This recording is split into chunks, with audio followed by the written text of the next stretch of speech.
الحمد لله رب العالمين والصلاة والسلام على رسوله الكريم وعلى آله وصحبه أجمعين أما بعد فإن الله تعالى قال في القرآن المجيد أعوذ بالله من الشيطان الرجيم بسم الله الرحمن الرحيم لقد كان لكم في رسول الله أسوة حسنة لمن كان يرجو الله واليوم الآخر وذكر الله كثيرا صدق اللہ العظیم۔ میرے عزیز طلباء، نوجوان دوستوں اور ساتھیوں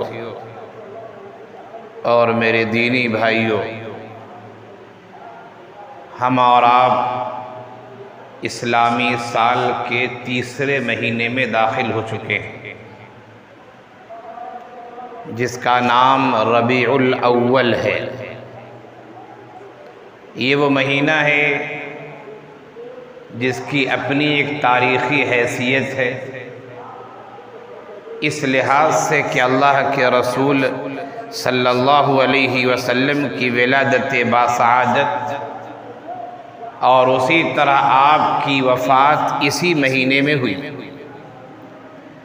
تاریخ میں اختلاف ہے، خاص طور سے ولادت کی تاریخ میں اختلاف ہے، وفات کی تاریخ میں بھی بعض لوگوں نے اختلاف کیا ہے، لیکن اس بات پر تمام مورخین کا، سیرت نگاروں کا اتفاق ہے کہ یہ دونوں واقعات، ولادت کا واقعہ بھی اور وفات کا واقعہ بھی، یہ دونوں واقعات اسی مہینے میں یعنی ماہ ربیع الاول میں پیش آئے۔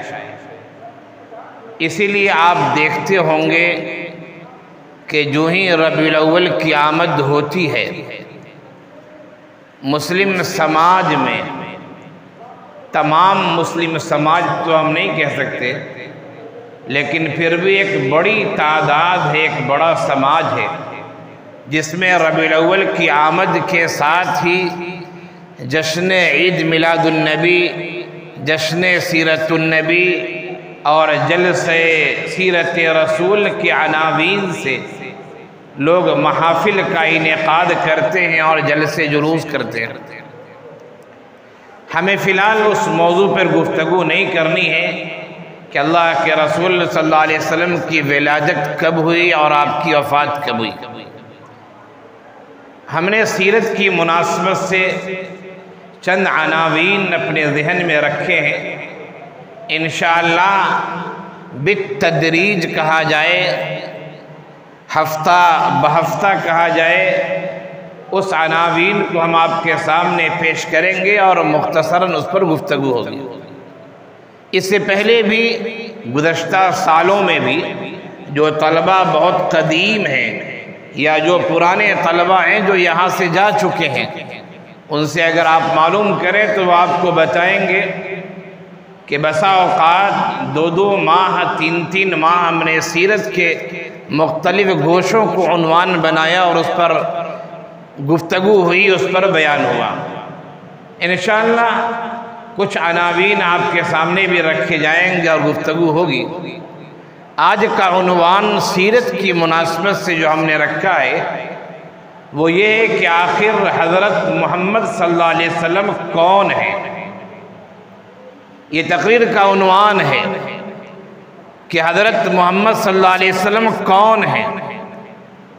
کہنے کو ایک آسان سا جواب لوگ دے سکتے ہیں کہ یہ مسلمانوں کے نبی ہیں، اور جو اپنے آپ کو مسلمان کہتے ہیں، اسلام کے ماننے والے کہتے ہیں، اس کے نبی ہیں۔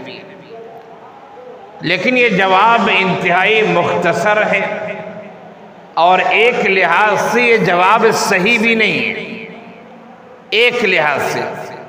کیوں؟ اس لیے کہ آخری نبی آقا نامدار احمد مصطفیٰ محمد مصطفیٰ صلی اللہ علیہ وسلم وہ صرف مسلمانوں کے نبی نہیں تھے۔ مسلمان تو اسے کہا گیا کہ جس نے ان کی تعلیمات کو مانا، وہ ساری دنیا کے نبی تھے۔ اور نبی ہیں، ان کی ذات چلی گئی، ان کی ذات کو وفات ہو گئی، دنیا سے چلے گئے، لیکن ان کی تعلیمات ہیں اور ان پر ایمان لانا یہ قیامت تک باقی رہے گا۔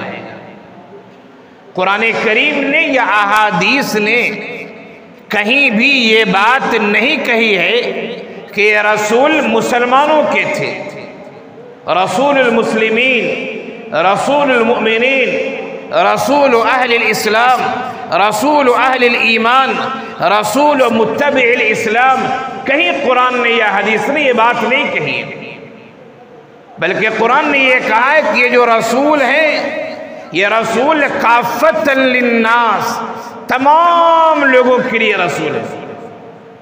قرآن کریم نے کہا وَمَا أَرْسَلْنَاكَ إِلَّا رَحْمَةً لِلْعَالَمِينَ، کہ ہم نے تمام جہان والوں کے لیے آپ کو رحمت بنا کر بھیجا ہے۔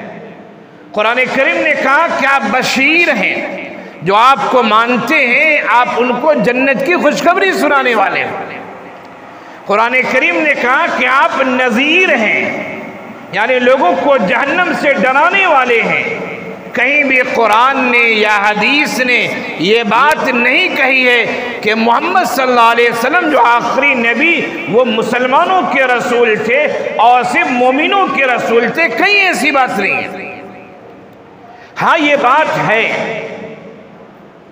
یہ بات مسلم ہے کہ جو ان کی ذات پر ایمان لائے گا وہ انہیں نمونہ سمجھے گا اور ان کی بات کے مطابق زندگی گزارے گا۔ لیکن یہاں تک رسول ہونے کی بات ہے، محمد صلی اللہ علیہ وسلم کون ہیں یا کون تھے؟ تو محمد صلی اللہ علیہ وسلم سارے انسانوں اور سارے جناتوں کے لیے وہ رسول تھے، نبی تھے، اور رسول ہیں، نبی ہیں، سارے انسانوں کے لیے۔ قیامت تک جو بھی انسان دنیا میں پیدا ہوگا اس کا تعلق اللہ کے رسول صلی اللہ علیہ وسلم کی امت سے ہوگا۔ آپ کی امت کی دو قسمیں ہیں، ایک قسم کو کہتے امت اجابت اور ایک کو کہتے امت دعوت۔ جس نے قرآن کی تعلیمات کو مانا، جس نے آخری نبی کی تعلیمات کو مانا، ان لوگوں کو ہمارا مسلمان کہتے ہیں، اسے ہی امت اجابت بھی کہتے ہیں۔ اجاب یجیب اجابتن کے معنی ہے قبول کرنا۔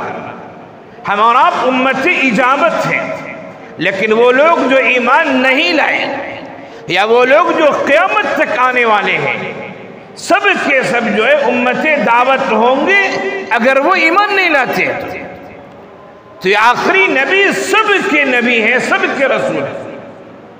تو ایک جواب تو یہ ہوا کہ کون ہے محمد رسول اللہ؟ آسان سا جواب ہے کہ سارے انسانوں کے، جناتوں کے وہ رسول ہیں۔ اور یہی نہیں بلکہ وہ خاتم الانبیاء والرسل ہیں۔ انبیاء کرام کا جو سلسلہ شروع ہوتا ہے حضرت آدم علیہ السلام سے، وہ سلسلہ ختم ہوتا ہے آخری نبی احمد مصطفیٰ محمد مصطفیٰ علیہ السلام پر۔ آپ صلی اللہ علیہ وسلم نے خود فرمایا کہ ایک خوبصورت سی دیوار ہے، یہ ایک آ جائے ایک خوبصورت سا گھر بنا ہوا ہے، اس میں ایک جگہ ایک سوراخ ہے، ایک اینٹ رکھنے کی جگہ ہے۔ گھر کو دیکھنے والا، اس عمارت کو دیکھنے والا اس عمارت کی خوب تعریف کرتا ہے کہ بہت خوبصورت، بہت شاندار، بہت اچھی، بہت عمدہ اور ایسی ویسی عمارت ہے، لیکن ایک کمی ہے، ایک ہی سوراخ اس میں ہے۔ یہ سوراخ بند کر دیا جاتا تو عمارت کی خوبصورتی اور دوبالا ہو جاتی ہے۔ آپ صلی اللہ علیہ وسلم نے فرمایا کہ وہی آخری اینٹ جو وہاں رکھنی تھی، وہ آخری اینٹ میں ہوں۔ وہ نبوت کا ایک سلسلہ تھا، ایک جگہ خالی تھی، آخری نبی میں ہوں، اب نبوت کا سلسلہ بند ہو چکا ہے۔ تو محمد صلی اللہ علیہ وسلم خاتم الانبیاء والرسل بھی ہیں، آپ رحمت للعالمین ہیں، آپ خاتم الانبیاء والرسل ہیں، آپ نبی الکل ہیں، اور آپ مبشر بھی ہیں، آپ نذیر بھی ہیں اور آپ کی ذات ایسی ذات ہے کہ دنیا نے آج تک ویسی ذات نہیں دیکھی ہے اور قیامت تک ویسی ذات کوئی پیدا نہیں ہو سکتی۔ اللہ کے رسول صلی اللہ علیہ وسلم کی سیرت کے گوشوں کو آپ دیکھیے، وفات سے آپ صلی اللہ علیہ وسلم کو ان کی ولادت سے پہلے بھی دیکھیے، جب آپ رحم مادر میں تھے، ولادت کے بعد بھی دیکھیے جب آپ دنیا میں تشریف لائے، نبوت سے پہلے بھی دیکھیے جب آپ کی بعثت نہیں ہوئی تھی، بعثت کے بعد بھی دیکھیے، پھر اسی طرح آپ صلی اللہ علیہ وسلم کی مکی زندگی کو دیکھیے، آپ کی مدنی زندگی کو دیکھیے، آپ کے معجزات کو دیکھیے، آپ کے اخلاق اور کردار کو دیکھیے، ہر جگہ ایسے نمایاں اوصاف نظر آئیں گے کہ تاریخ انسانی نے ایسی شخصیت نہ دیکھی ہے اور نہ آئندہ کبھی دیکھ سکتی ہے۔ آپ صلی اللہ علیہ وسلم کی ذات نمونہ تھی، کس چیز سے؟ جو بھی خیر کے کام ہو سکتے ہیں، قیامت تک جو بھی خیر کی چیزیں ہو سکتی ہیں، انسانی ضروریات جو بھی ہو سکتی ہیں، انسانوں کے شکل اور اس کی صورت، انسانوں کے جتنے روپ ہو سکتے ہیں، آپ صلی اللہ علیہ وسلم کی ذات میں ہر اچھائی، ہر خوبی موجود تھی۔ آپ نبی کی ذات کو اٹھا کر دیکھ لیں، دنیا میں ان کا کوئی استاد نہیں ہے۔ اللہ کے رسول صلی اللہ علیہ وسلم نے فرمایا، ادبنی ربی فاحسن تأدیبی، مجھے میرے رب نے ادب سکھایا اور بہترین ادب سکھایا۔ گویا کہ زندگی کا جو گوشہ بھی لے لے، کوئی گوشہ آپ کو تشنا، ادھورا نظر نہیں آئے گا۔ یہ تھی ذات اللہ کے رسول صلی اللہ علیہ وسلم۔ آپ کی ابھی ولادت نہیں ہوئی ہے، آپ رحم مادر میں ہیں۔ آپ کی والدہ محترمہ حضرت آمنہ فرماتی ہیں کہ میں نے ولادت سے پہلے دیکھا کہ میرے پیٹ سے، میرے جسم سے ایک نور نکلا ہے، جس نور کی روشنی قیصر و کسریٰ تک پہنچ گئی ہے۔ آپ کی ولادت ہوتی ہے، پورے مکے میں خوشی کی لہر دوڑ جاتی ہے، خاندان قریش میں خوشی کی لہر خاص طور سے دوڑتی ہے۔ پھر اس کے بعد دودھ پلانے کا مرحلہ آتا ہے۔ حضرت حلیمہ سعدیہ جو اپنے قبیلے سے آتی ہیں اپنی سہیلیوں کے ساتھ مکے میں کہ دودھ پینے والے بچے کو ہم لوگ لے لیں گے تاکہ اس کے گھر والے ہمیں کچھ انعام و اکرام دیں گے، اور یہ عرب میں یہ رواج تھا۔ عرب میں یہ رواج تھا کہ اپنے بچوں کی پرورش کے لیے وہ گاؤں دیہات میں بچوں کو بھیجا کرتے تھے۔ اس کی وجہ کیا ہے؟ ایک وجہ تو یہ ہوتی ہے کہ گاؤں دیہات کی آب و ہوا اچھی ہوتی ہے، ہریالیاں ہوتی ہے، کھیت ہوتے ہیں، آب و ہوا اچھی ہوتی ہے۔ اور دوسری بات یہ ہے کہ گاؤں کی جو زبان ہوتی ہے وہ علاقے کی اصل زبان ہوا کرتی، یاد رکھیے۔ شہر کی زبان میں ملاوٹ ہو جاتی ہے، شہر میں ہر طرح کے لوگ آتے ہیں، ہر جگہ کے لوگ آتے ہیں، کاروبار کرتے ہیں، اٹھتے بیٹھتے ہیں، مجلسیں لگتی ہیں، تو اصل زبان شہر کی عام طور سے باقی نہیں رہ پاتی ہے۔ لیکن اس علاقے کی جو زبان ہے وہ گاؤں دیہات کی زبان ہوتی ہے، وہ خالص زبان مانی جاتی ہے۔ تو زبان کی وجہ سے بھی، آب و ہوا کی وجہ سے بھی لوگ پرورش کے لیے اپنے بچوں کو گاؤں دیہات میں بھیجتے تھے۔ اللہ کے رسول صلی اللہ علیہ وسلم کی جب ولادت ہوئی، حضرت حلیمہ سعدیہ بھی اپنی سہیلیوں کے ساتھ آئی، اور خود حضرت حلیمہ سعدیہ بیان کرتی ہے۔ سیرت کی کتابوں میں، تاریخ کی کتابوں میں یہ بات مذکور ہے، خود وہ بیان کرتی ہیں کہ محمد نام کے بچے کو، جو بچہ یتیم تھا، اپنے دادا کی پرورش میں تھا، اس بچے کو تمام عورتوں کے بعد پیش کیا گیا، لیکن کسی عورت نے اس بچے کو نہیں لیا۔ حضرت حلیمہ خود کہتی ہے کہ مجھے بھی وہ بچہ دیا گیا لیکن میں نے لیا نہیں۔ میں نے سوچا کہ اس کے والد ہیں نہیں، بچے کو جب دودھ پلاؤں گی اور مدت مکمل ہوگی تو انعام و اکرام کون دے گا ہمیں، کون ہمیں انعامات سے نوازے گا۔ اس کے والد تو ہیں نہیں زیادہ ہے۔ خیر آخر میں ایسا ہوا، اللہ تعالیٰ جس کے ساتھ خیر چاہ لیں، یقیناً اللہ کا چاہ لینا اس کے ساتھ خیر ہوگا ہی۔ حضرت علیمہ کہتی کہ سبوں کو بچے مل گئے لیکن مجھے بچہ نہیں ملا۔ آخر میں نے شوہر سے مشورہ کیا، شوہر نے کہا کہ خالی جانے سے بہتر ہے کہ چلو اسی یتیم بچے کو لے لیتے۔ حضرت علیمہ کہتی جیسے میں نے اس بچے کو گود لیا، اب قافلہ واپس ہو رہا ہے، میں جب مکے کی طرف آ رہی تھی میری اونٹنی کمزور تھی، چل نہیں پا رہی تھی، میری سواری اتنی کمزور تھی کہ جتنی سہیلیاں ہماری تھی ہم سب سے پیچھے تھے، لیکن اب جب قافلہ واپس ہو رہا ہے تو سب سے آگے ہماری سواری ہے، اور سہیلیاں کہہ رہی کہ حلیمہ کیا تو نے اونٹنی بدل لی ہے؟ کہا کہ نہیں اونٹنی بدلی نہیں ہے۔ کہا کہ قحط کا زمانہ تھا، لوگوں کے جانوروں میں دودھ نہیں ہوتے تھے لیکن میرے جانوروں کے تھن بھرے ہوئے ہوتے تھے۔ فرماتی کہ جیسے میں اپنے قبیلہ پہنچی اور بکریاں چرنے کے لیے بھیجی، سب کی بکریاں خالی پیٹ واپس آتی تھی، ہریانی نہیں تھی، قحط کا زمانہ تھا، اور میری بکریاں آتی تھی پیٹ بھرے ہوتے تھے اور پھر ان کے تھنوں میں دودھ ہوتے تھے۔ تو بتانا یہ ہے دوستو کہ اللہ کے رسول صلی اللہ علیہ وسلم کی ولادت نہیں ہوئی تھی، لیکن جس کو کرامت کہا جائے، خارق العادہ چیز کہا جائے، عجیب و غریب خوشخبری کہا جائے، پیشن گوئی اسے کہیے، حضرت حلیمہ نے حضرت آمنہ نے محسوس کر لیا تھا۔ اور اسی طرح ولادت کے بعد حضرت حلیمہ کو اس بچے کو لینا اور پھر اونٹیوں کے ساتھ، ان کے گھر کے ساتھ، ان کے جانوروں کے ساتھ خوشحالی کا آ جانا، اس بات کی طرف اشارہ تھا کہ بچہ کوئی ہونہار اور انقلابی بچہ ہوگا۔ یہ ہے محمد صلی اللہ علیہ وسلم کی ابتدائی زندگی، ابتدائی حالت۔ خیر شق صدر کا بھی واقعہ پیش آیا، اور پھر بعثت سے پہلے آپ کا جو کردار رہا ہے، آپ کا جو اخلاق رہا ہے، لوگوں کے ساتھ آپ کے جو معاملات رہے ہیں، اور آپ کے اندر جو اخلاق عالیہ لوگوں نے دیکھا ہے وہ آج تک کسی میں لوگوں نے نہیں دیکھا تھا۔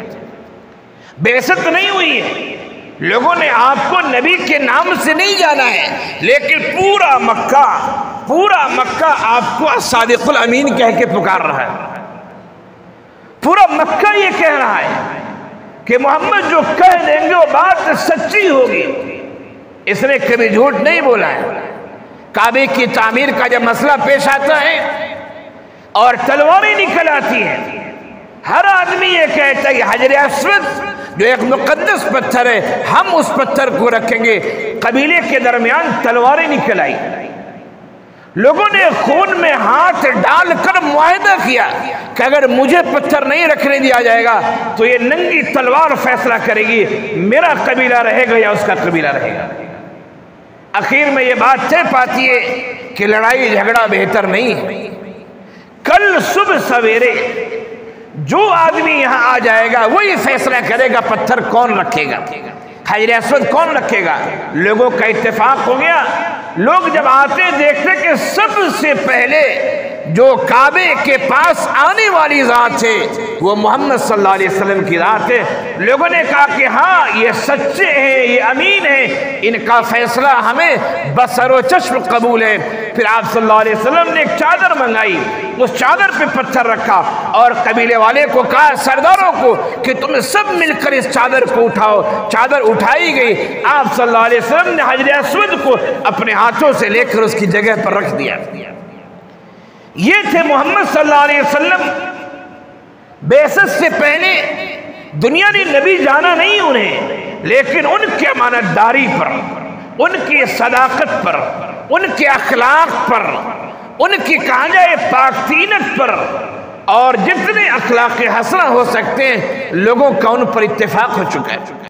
تو دوستو یہ ہے محمد صلی اللہ علیہ وسلم کی ولادت سے پہلے بھی کچھ اشارات ملے تھے، ولادت کے بعد اور بعثت سے پہلے بھی واضح علامتیں تھیں جو یہ بتا رہی تھی کہ یہ بچہ مستقبل میں بڑا بنے گا۔ اور یہی نہیں، مکے میں جو لوگ بتوں کی عبادت کرتے تھے، آپ کو بتوں کی عبادت سے انتہائی نفرت تھی۔ حضرت خدیجہ رضی اللہ عنہ کہتی ہیں کہ آپ صلی اللہ علیہ وسلم 1 ہفتے کا 2 ہفتے کا توشہ لے لیتے تھے اور گھر سے نکل کر غار حرا پر چلے جایا کرتے تھے اور وہاں بیٹھ کر اللہ کی عبادت اور تسبیحات وغیرہ پڑھا کرتے تھے۔ آپ کو سماج کی برائیوں سے، آپ کو غلط عقائد سے، آپ کو برے اخلاق سے انتہائی نفرت تھی، جس کا ظہور اور جس کا اثر اور جس کا مشاہدہ لوگوں نے نبوت سے پہلے کیا ہے۔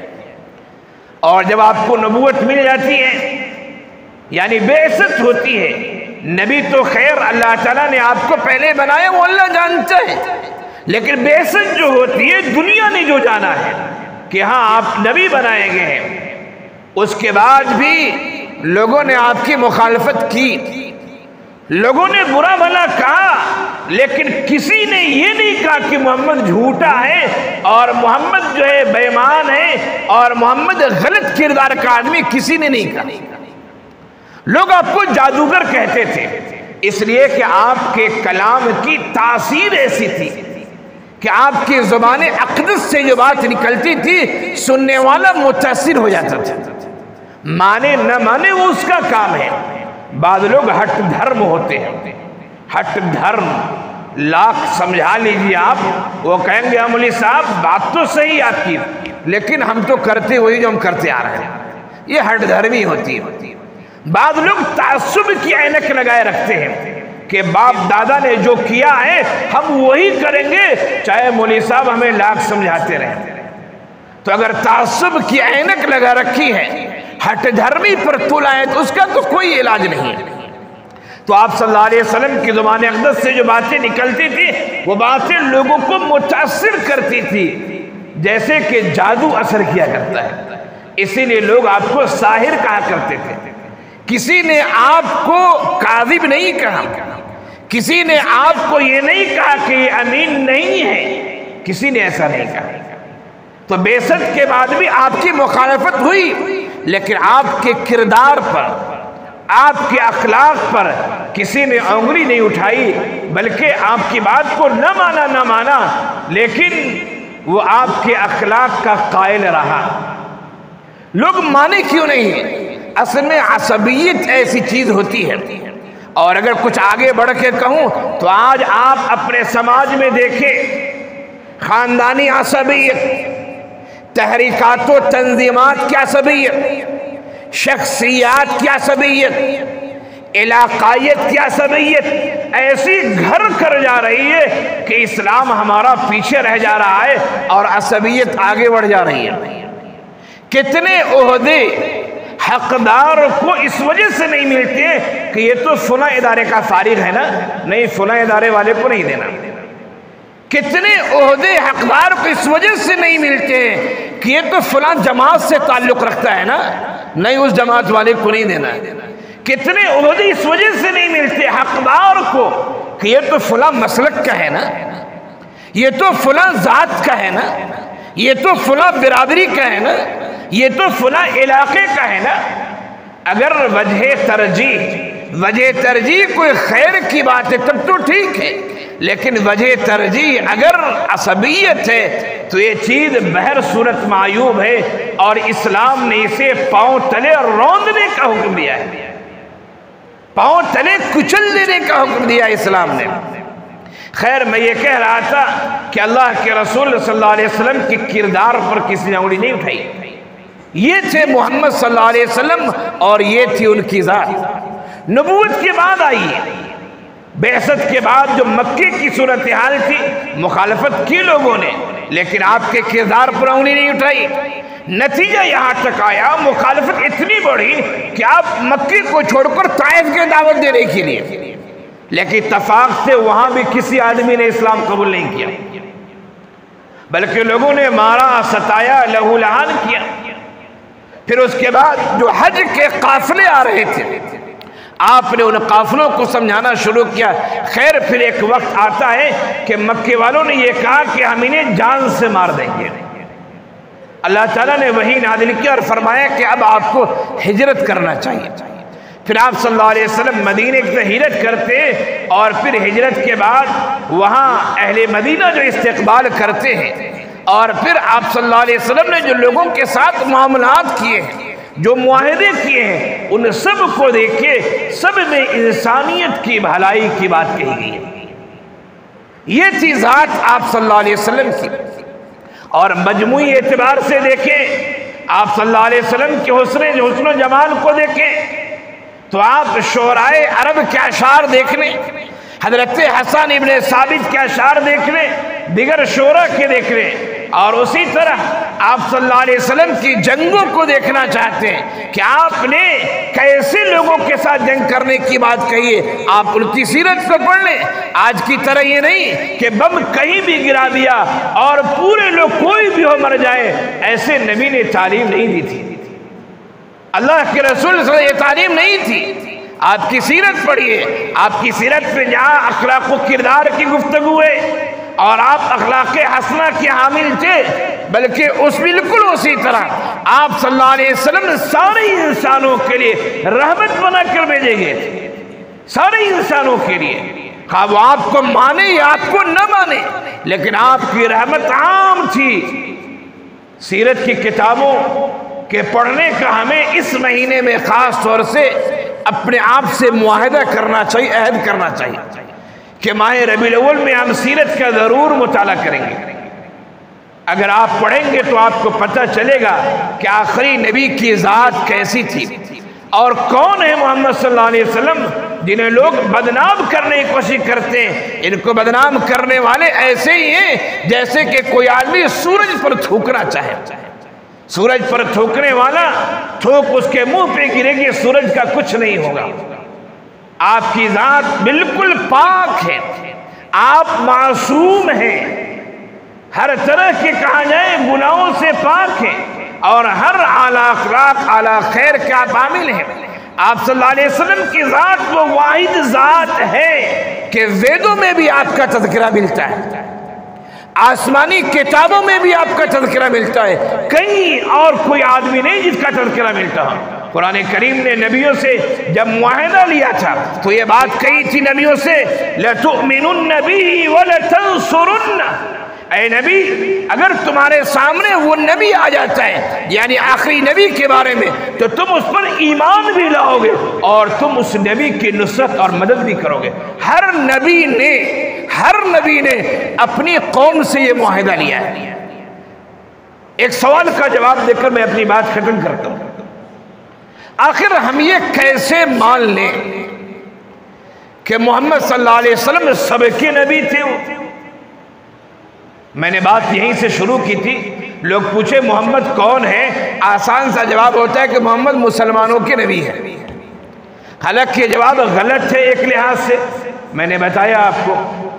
آخر ہم کیسے مان لیں کہ نبی سارے جہانوں کے نبی ہے؟ آسان سا جواب ہے مولانا, آسان سا جواب ہے. دنیا کی کوئی ذات ایسی نہیں گزری ہے, دنیا کی کوئی ذات ایسی نہیں گزری ہے جس نے خود یہ بات کہی ہو کہ میں ساری دنیا کے نبی ہوں. کسی نے یہ بات نہیں کہی, لیکن آپ صلی اللہ علیہ وسلم نے خود اپنے بارے میں کہا ہے کہ میں ساری دنیا کی نبی ہوں, سارے عالم کی نبی ہوں. یہ نبی کی ذات نے, نبی کی زبان مبارک سے خود یہ جملہ نکلا ہے. دوسری بات, دنیا کی کوئی ایسی کتاب نہیں ہے جس نے یہ چیلنج کیا ہو کہ ہم قیامت تک رہنمائی کرنے والی ہیں, یا جس نے یہ چیلنج کیا ہو کہ یہ کتاب جس نبی پر نازل ہو رہی ہے وہ نبی اور وہ کتاب اور اس کا دین قیامت تک رہے گا. دنیا کی کسی کتاب میں دعویٰ نہیں ہے, نہ توریت میں, نہ انجیل میں, نہ زبور میں, نہ وید میں, نہ تلمود میں, نہ اور دیگر کتاب, کسی میں نہیں ہے. لیکن قرآن کے بارے میں قرآن رہے گا, اللہ نے اس کی حفاظت کی ذمہ داری دی. اور قرآن نے یہ بھی کہا ہے کہ اس کی تعلیمات اور یہ جس ذات پر کتاب نازل ہوئی ہے، اس ذات پر جو دین آیا تھا، نازل ہوا تھا، جو ایک نبیوں سے جو دین اور عقیدہ آتا رہا، وہ ایک سلسلہ تھا، یہ قیامت تک رہنے والی چیز ہے۔ قرآن نے بھی کہا ہے اور خود نبی کی ذات نے بھی اعلان کیا ہے، ان کے علاوہ دنیا میں جتنے بھی بڑے بڑے لوگ آئے ہیں، کسی بھی دین اور کسی بھی دھرم کے ماننے والے ہو، نہ کسی کی کتاب نے کہا ہے کہ یہ کتاب ہمیشہ رہے گی، اس میں کوئی تبدیلی نہ ہوگی، اور نہ کسی شخصیت نے کہا ہے کہ ہماری تعلیم ہمیشہ رہے گی۔ یہ اس بات کی علامت ہے کہ سب تعلیمات اپنے وقت کے لحاظ سے تھی، قیامت تک اب جو تعلیم رہے گی وہ یہی اسلام کی تعلیم رہے گی اور وہی نبی کا اسوہ رہے گا۔ لیکن نبی کی بات کو وہی مانتا ہے جو نبی کی ذات کو مانتا ہے۔ نبی ہیں سب کے لیے۔ اب ایک اسکول کا ٹیچر ہے، محلے سے جو بچہ بھی آئے گا وہ ٹیچر اس کے لیے، لیکن اب محلے کا بچہ ہی پڑھنے کی نہ آئے تو ٹیچر کی کیا غلطی؟ وہ ٹیچر تو اسکول میں جس کلاس میں اس کا گھنٹہ لگا ہے، پیریڈ ہے، اس پیریڈ میں وہ جائے گا، وہ تمام اسٹوڈنٹس کا ٹیچر ہے۔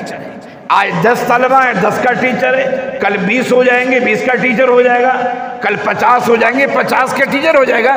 لیکن اگر طلبہ درجے ہی میں نہ آئے تو ٹیچر کی کیا غلطی ہے؟ تو یہ آخری نبی سب کے نبی ہے، سب کے نبی۔ اب کوئی نہ مانے تو ہم اور آپ کیا کر سکتے ہیں؟ قرآن کریم نے کہا لَقَدْ كَانَ لَكُمْ فِي رَسُولِ اللَّهِ أُسْوَةٌ حَسَنَةٌ لِمَنْ كَانَ يَرْجُو اللَّهَ وَالْيَوْمَ الْآخِرَ وَذَكَرَ اللَّهَ كَثِيرًا، کہ نبی کی ذات، نبی کی سیرت سارے لوگوں کے لیے نمونہ ہے۔ کون سارے لوگ؟ فرمایا کہ جو رسول کو مانتا ہو، اللہ کو مانتا ہو، آخرت کے دن پر یقین رکھتا ہو، خلاصہ کلام یہ کہہ سکتے ہیں کہ جو سچا پکا مومن ہو۔